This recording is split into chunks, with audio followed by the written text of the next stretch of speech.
Assalamualaikum warahmatullahi wabarakatuh. Bismillahirrahmanirrahim.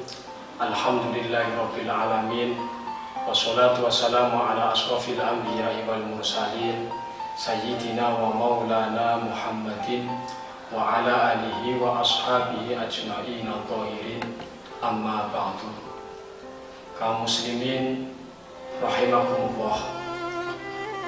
Pertama, mari kita mengucapkan rasa syukur kepada Allah Subhanahu wa Ta'ala yang telah memberikan hidayah dan nikmat kepada kita. Salah satu dari nikmat itu, alhamdulillah, pada hari ini kita masih diberi rezeki oleh Allah. Pada hari ini kita masih diberi kesehatan oleh Allah, sehingga pada hari ini kita bisa melaksanakan ibadah puasa. Bagaimanapun juga manusia bisa melaksanakan sebuah ibadah, manusia bisa meninggalkan kemaksiatan, bukan karena manusia itu sendiri, tetapi semuanya karena bimbingan dan hidayah dari Allah Subhanahu wa Ta'ala. La haula wa la quwata illa billahil aliyyil azim. Tidak ada daya sumingkir saking duroko, dan tidak ada kuat untuk melaksanakan ibadah illa billah, kejaba angin kelawan kekuasaan dan hidayah dari Allah Subhanahu wa Ta'ala. Oleh karena itu, pada sore kali ini saya akan mengambil kultum dengan tema meraih rahmat dan surga di bulan yang penuh dengan ampunan. Pada dasarnya manusia hidup di alam dunia ini adalah diperintahkan oleh Allah untuk beribadah. Wa ma khalaqtul jinna wal insa illa liya'budun. Tidaklah aku ciptakan jin dan manusia kecuali hanya beribadah kepadaku. Akan tetapi kita yang ditakdirkan, dikudratkan, dilahirkan sebagai manusia, tentunya sebagai manusia kita pasti punya dosa, kita pasti punya kesalahan. Al-insanu mahalul khotoh wa nisyan. Di bulan maghfirah ini, di bulan Ramadan ini, mari kita memohon ampunan kepada Allah Subhanahu wa Ta'ala. Sebab di bulan Ramadan ini, yaitu bulan yang awaluhu rahmah wa awsatuhu maghfirah wa akhiruhu itqun minan nar, bulan yang minggu 10 hari pertama itu Allah akan menurunkan rahmah, 10 hari yang kedua Allah akan menurunkan maghfirah, dan 10 hari yang ketiga Allah akan membebaskan manusia yang berpuasa dari api neraka. Cuma kadang-kadang manusia, anak cucu Adam yang dilahirkan penuh dengan dosa, penuh dengan kesalahan, manusia lupa terhadap kesalahan yang ia lakukan. Sehingga Hujatul Islam Imam Al-Ghazali ada 4 ciri-ciri orang yang cilaka, ada 4 ciri-ciri orang yang nasibnya tidak baik. Yang pertama adalah nisyanu dzunubil madiyah.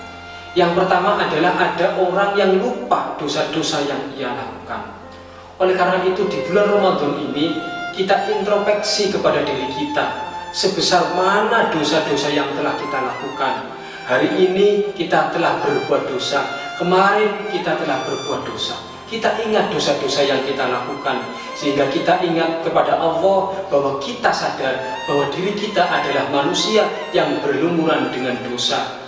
Kalau kita ingat bahwa diri kita adalah manusia yang berlumuran dengan dosa, kita akan meminta kepada Allah, munajat kepada Allah untuk diampuni dosa-dosa yang telah kita lakukan. Yang kedua, alamatnya orang yang cilaka adalah dzikrul hasanatil madhiyah. Yang kedua, yaitu orang yang selalu membicarakan kebaikan yang telah ia lakukan. Mungkin dia telah menolong tetangganya, mungkin dia telah menolong saudaranya, mungkin dia pernah menginfakkan hartanya di jalan Allah, akan tetapi amaliyah tersebut, baik infak, baik menolong, selalu dia cerita-ceritakan, bahkan akan selalu dia ingat sepanjang masa. Padahal amal ibadah yang kita lakukan belum tentu amal ibadah itu diterima oleh Allah atau tidak. Alamat sakwah yang ketiga adalah nadruman fauqahu fit dunya, yaitu melihat perkara dunia, melihat kemegahan dunia itu terhadap orang yang lebih tinggi dari kita. Kita yang punya motor melihat orang yang punya mobil, kita yang punya sepeda melihat orang yang punya motor, maka akan tertanamlah pada diri kita sifat atau hati yang tidak pernah bersyukur kepada Allah Subhanahu wa Ta'ala. Padahal hari ini kita sudah bisa berpuasa, hari ini kita sudah bisa beribadah. Itu merupakan satu nikmat yang diberikan oleh Allah kepada kita, nikmat yang paling tinggi, yaitu nikmat iman dan nikmat Islam, juga nikmat takwa, menjalankan segala perintah Allah dan meninggalkan segala larangan-larangan Allah. Alamat sakwah, alamat orang cilaka yang keempat adalah nadruman tahtahu fiddini. Ini kebalikannya. Melihat orang yang beribadah itu bukan orang yang di atas kita, justru melihat orang yang beribadah itu adalah melihatnya di bawah kita. Kita ingin bersedekah, kita ingin berinfak, kita melihat berapa orang itu berinfak. Kalau orang itu berinfak 50.000, maka saya akan berinfak 20.000. Ini yang tidak baik. Kalau saya akan melaksanakan ibadah sholat sunnah, kita lihat dia melaksanakan apa tidak. Dia saja tidak melaksanakan ibadah sunnah, apalagi saya juga tidak akan melaksanakan ibadah sunnah. Padahal justru kebalikannya, kalau kita melihat ibadah, kalau kita melihat ukhrawiyah, kita melihat orang yang lebih atas dari kita. Dia sedekah 100.000, berinfak 100.000, maka saya harus berinfak dan bersedekah lebih besar daripada 100.000. Dia menjalankan ibadah sholat sunnah sampai 10 rakaat, maka saya harus lebih banyak daripada 10 rakaat.